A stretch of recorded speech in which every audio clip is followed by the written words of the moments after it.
Yes, it is the dry season in Cameroon. Here in this part of the northwest region, farmers are very poor to acquire farm inputs. In this wise, the soils are very infertile.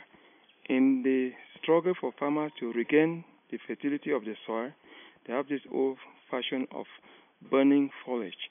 That is, they gather grass, gather all farm rubbish, then mount soil on top of it, and then burn. In this case, they feel that the soil is going to regain its fertility. And the irony too about it is that in a few years, the soils actually produce some reasonable amount of farm produce. But thereafter, the soil is totally infertile, and farmers are forced to abandon it and go elsewhere.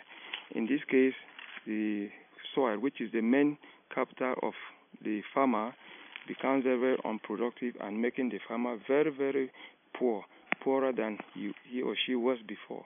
So the situation is so terrible that if care is not taken in the few years to come, farmers will not be able to produce and sustain themselves, especially in a situation where the cost of farm inputs like fertilizers, chemicals is increasing every day.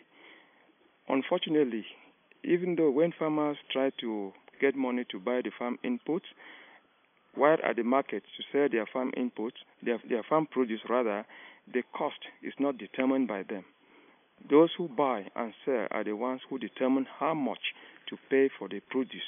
In this case, in most cases, farmers are always very poor and they cannot break even, thereby making agriculture in Cameroon and in the northwest region of the country very difficult and not an interesting venture for many people to go in.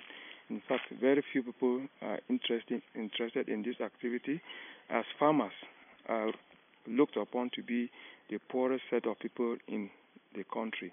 So something has to be done fast and make farm inputs available to farmers at all costs. Thank you. Bye.